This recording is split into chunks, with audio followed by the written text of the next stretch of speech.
Welcome to This Explainer. Today we're unpacking a literal political earthquake, the 2026 Tamil Nadu election results, and the absolute constitutional standoff that followed right on its heels. Now, why does this matter to us? Well, we're looking at a scenario where a massive, undeniable democratic mandate collided head-on with strict legal procedure. It's a real-time stress test for Indian democracy, and it's fascinating. Here's a quick roadmap of where we're headed. We'll lay out the facts of the case, dig into the constitutional meat of Article 164, look at the historical SR Bommai precedent, weigh the risks of unnatural political alliances, and finally, decode the sociological context that made this all possible. All right, let's jump straight into part one, the facts of the case.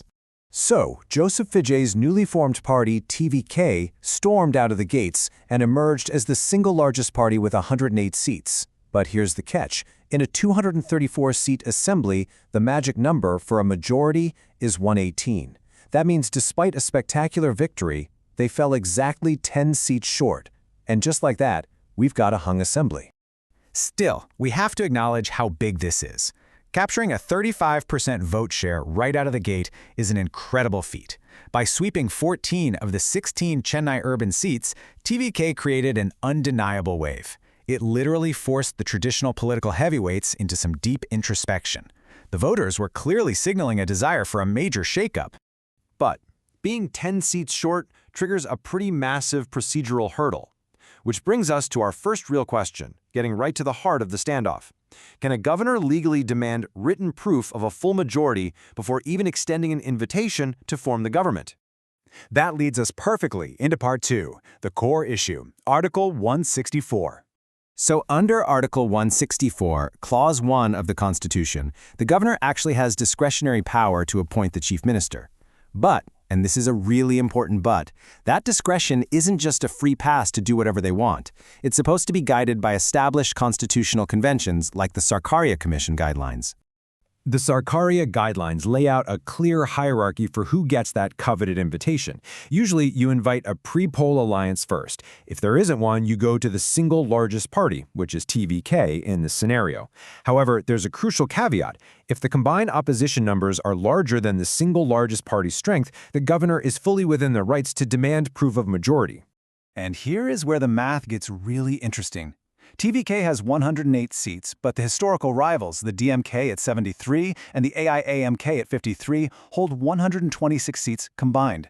Since 126 is obviously greater than 108, this mathematical disparity legally justifies Governor R.N. Ravi's demand for 118 written signatures. That specific demand is what sparked the intense resort politics down in Mahabalipuram, with TVK scrambling to keep its numbers together. Now you might be wondering, if the governor subjectively decides the math just doesn't add up and stalls the invitation, what's the ultimate legal safeguard for the elected party? To figure that out, we have to look back at the bedrock of Indian federalism. That brings us to part three, the landmark precedent of SR Bommai. The 1994 SR Bommai versus Union of India judgment acts as the ultimate judicial shield here. It established an absolute golden rule for Indian politics. The subjective opinion of the governor cannot override the actual physical vote of elected representatives on the assembly floor. Basically, the floor of the House is the only place that truly matters. The Supreme Court essentially said the governor is a neutral arbitrator. Instead of just arbitrarily declaring a failure of constitutional machinery and slapping on president's rule, which puts everything in suspended animation, the governor must act impartially. Under Article 174, they have to summon the session and facilitate the floor test. They're the referee, not the gatekeeper. But while TVK waits for its day on the floor, we have to consider a wild hypothetical scenario. If a pre-poll majority fails, could bitter, 60-year rivals mathematically unite to claim power? Think about a DMK and AIADMK coalition, an alliance born completely out of a shared existential threat. Let's explore that in part 4, the risks of unnatural alliances. When we actually look at the historical track record of these unnatural alliances, like we saw in Jammu and Kashmir, Maharashtra, or Bihar, the results are pretty consistent.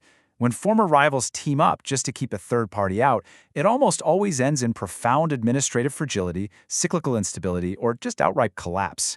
It's a makeshift roof, not a solid foundation. To really put TVK's rise in perspective, let's look at the timeline. In 1967, the old Congress duopoly was broken. Then, in 1977, MGR rose to power. But remember, that was an internal split from the DMK. Joseph Vijay's 2026 success is totally different. It's a completely independent launch, writing a brand new chapter in the state's political history. So you have to ask, how did they pull it off? What kind of ideological platform allows a brand new party to capture a staggering 42% of the youth vote right out of the gate?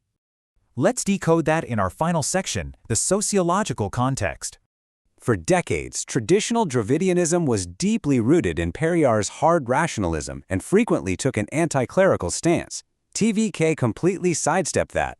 They adopted a faith-forward approach, anchoring their message in ancient Tamil wisdom, specifically the Thirukkural's focus on virtue and wealth. This allowed them to transcend long-standing caste barriers and build a highly inclusive base. And their policy platform matched this sociological shift perfectly. They promised a first-ever dedicated ministry for AI and tech innovation, massive collateral-free student loans, and a right-to-service act to cut out middlemen. It's a tech-forward manifesto that speaks directly to modern anxieties about the future of jobs, offering a sharp contrast to traditional welfare models. But as great as ideology is, eventually we have to come back to the cold, hard constitutional math. To reach that magic number of 118, TVK has to build what we can call a kingmaker bridge.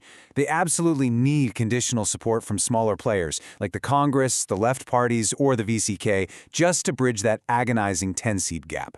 Which leaves us with one final, absolutely crucial thought. In a razor-thin assembly, where literally every single MLA suddenly wields the power of a kingmaker, can a government built on the absolute minimum majority ever truly survive?